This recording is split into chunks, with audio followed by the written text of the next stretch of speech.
Hello, New York Giants fans. Welcome back to Giants Latest. Hit the subscribe button to stay up to date on all things Giants. Today, we are doing my initial 2025 roster prediction. I'm so excited to walk through it with you guys. But first, make sure you subscribe because training camp is only 9 days away. And basically, from now until then, there's going to be a lot of camp predictions, players to watch, things like that. So make sure you're subscribed to see all of that. So, now, without further ado, let's go ahead and get into my prediction for this roster. So, I based the amount of players per position based on what the Giants did last year. And as I go through the players, I starred which ones are new this year compared to last year. So, I will make sure to announce that to you guys.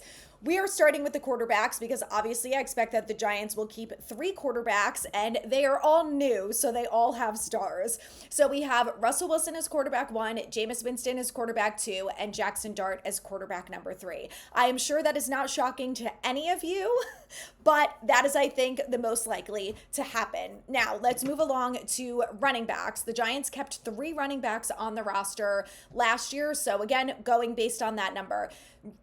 Devin Singletary, Tyrone Tracy, and then Cameron Scadaboo is who I have as obviously the new player this year. If the Giants were to keep a 4th running back, I do think there is a big possibility that it could be Dante Miller, also known as Turbo.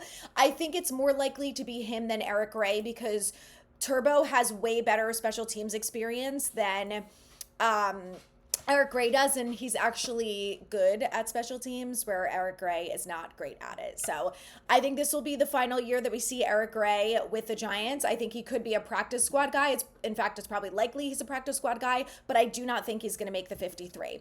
Let's move along to wide receivers. So the same players that I have from last year to this year are, of course, Malik Neighbors, Darius Slayton, Wan'Dale Robinson, and Jalen Hyatt. I do have Jalen Hyatt making this roster. I think that probably most people do too. I think there is going to be some good competition for wide receiver, but I think ultimately it's pretty likely that he's going to be the one who makes the team.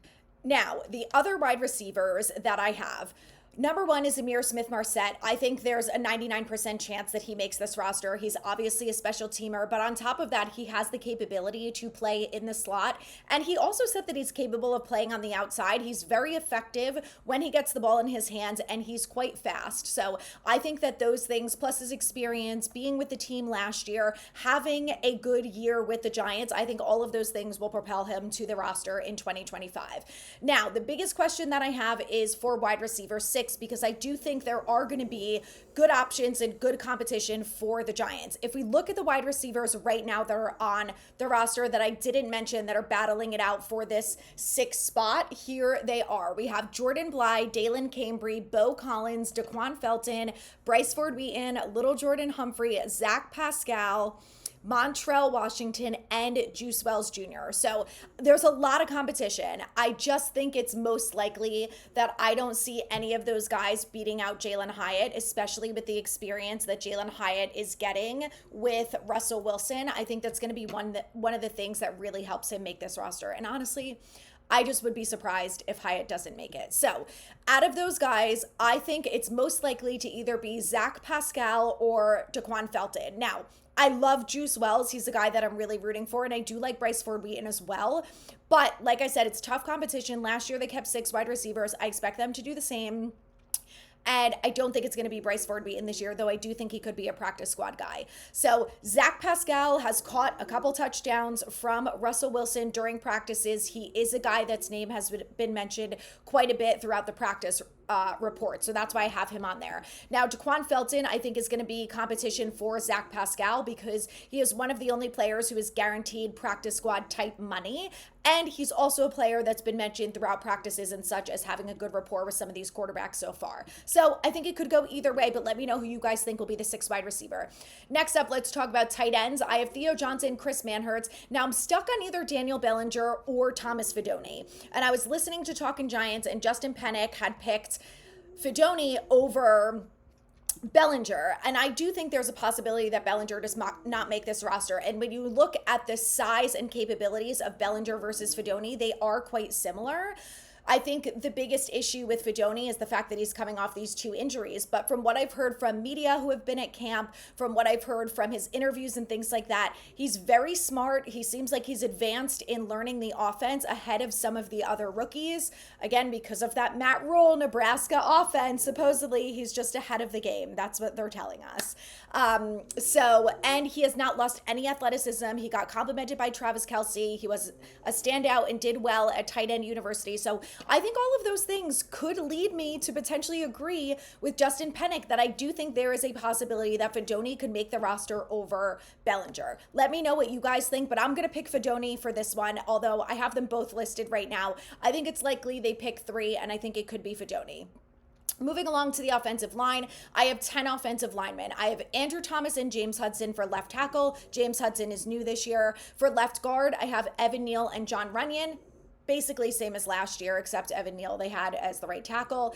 For center, John Michael Schmitz and Aaron Stinney. Now, I picked Stinney over Schlottman because I just think that Stinney has had a little bit better experience and has played better in his time with the Giants. So he also has the guard capability. So does Schlottman, but I just think it's more likely that they would go with Aaron Stinney. Could be wrong on that, but you never know. Right guard I have is GVR and Jake Kubas. And then for right tackle, I have Jermaine Illuminor and Marcus Bowe, who's obviously a rookie. So that is my starting offense for the New York Giants. That's everyone that I have so far. Let me know what you guys think, whether or not you think I'm spot on or completely off. And then let's transition here over to the defense, because the defense is actually a little interesting. So they have 5 defensive linemen. This is who I picked. Dexter Lawrence, Nacho, who's Rakeem Nunez-Roches, and then Chauncey Golston, Darius Alexander. Those are my 2 new guys that I have this year. Obviously, I think Chauncey Golston is the guy that's been slept on, and we're going to talk about this when we talk about players to watch during camp, but I think he's definitely going to make this roster. Darius Alexander, obviously rookie, he's making this roster.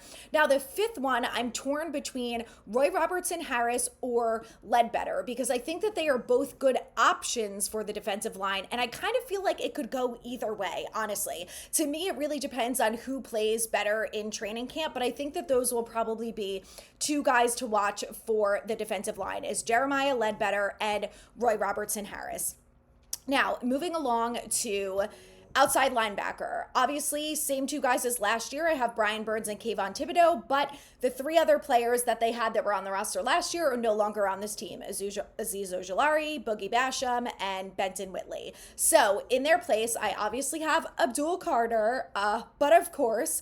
And then the 2 other options I have here are Toman Fox and Victor Dimukeje. Now, Victor Dimukeje, I believe, is dealing with an injury, but he might be back in time for camp. So we're going to see what happens with him. Toman Fox was on the team for the last couple of years. He's an undrafted free agent. He's made a couple plays when he's been in the game. He's not been amazing. He's not been awful, but I think that there is a possibility that when you look at this roster, I think he's someone that's more likely to make the team. When we talk about the other option, it's really only Trace Ford, and to be honest, I haven't heard that much about him. So he could be a guy to watch during camp too and see if there's any type of movement with his talent or capabilities there. But those are the 5 that I have for outside linebacker. Now, for linebackers, I have the same 3 as last year. I have Bobby Okereke, Micah McFadden, Darius Muasau. I don't think there's any question marks there. The Giants kept 5 total. So as my 4th one, I have Chris Board. He is a linebacker, but he's also a special teamer, and he's one of the better special teamers that the Giants brought in this offseason. So I think there's a very good chance that he makes the roster. Now, for the last one, I'm between Ty Summers and Deontay Johnson. I'm going to go with Deontay Johnson here because he did make the roster last year, and he was having a really good summer before he got injured. Now, when he came back towards the end of the season, he didn't do anything amazing, but he's not the only one. So I'm really curious to see him during training camp and see if he sticks out at all, because I think that there is a possibility that he could beat out Ty Summers and he could be the 5th linebacker on this team. Moving along to cornerbacks. So I have 3 of the same from last year. We have, of course, Tay Banks, Drew Phillips, and Cordell Flott. I am also including Art Green in here. He is one of my 6. He's someone that stood out a little bit during OTAs and during minicamp so far. I've seen his name listed. He's had a couple interceptions. He's been involved and made some good plays. So I think that he's likely to make the roster this year. Of course, we have Paulson Adebo, who's a new guy. I don't think there's any question whether or not he's making the roster, but I have a little star next to him because he is obviously new to this year. Now, I am picking as my sixth corner O'Donnell Fortune. Now, maybe that is a little bit because I'm biased because he's from South Carolina, but I do think that he has a lot of potential. And from what I understand, it sounds like he has some good qualities that could make him a decent safety. So there is the possibility that maybe he has some flexibility between playing different positions, and that's something that is alluring to the Giants. But here are the other cornerback options, and you guys can tell me whether or not you disagree with me. Corey Black, who was a late draft pick this year for the Giants, Trey Hawkins III, Nico Jones, TJ Moore, and D. Williams. Now, I have not heard a lot of great things of those guys sticking out at all during practice. We all know Trey Hawkins, who has been kind of hit or miss for the Giants. Not awful, not great. But I think when there's some other talent in the building, my opinion is that he's probably not going to beat out any of these other guys to make that roster spot. But like I said, you guys tell me. I think Corey Black is likely to be a practice squad player and could potentially get the chance to play at some point this year, but I just don't think he's going to end up making the team.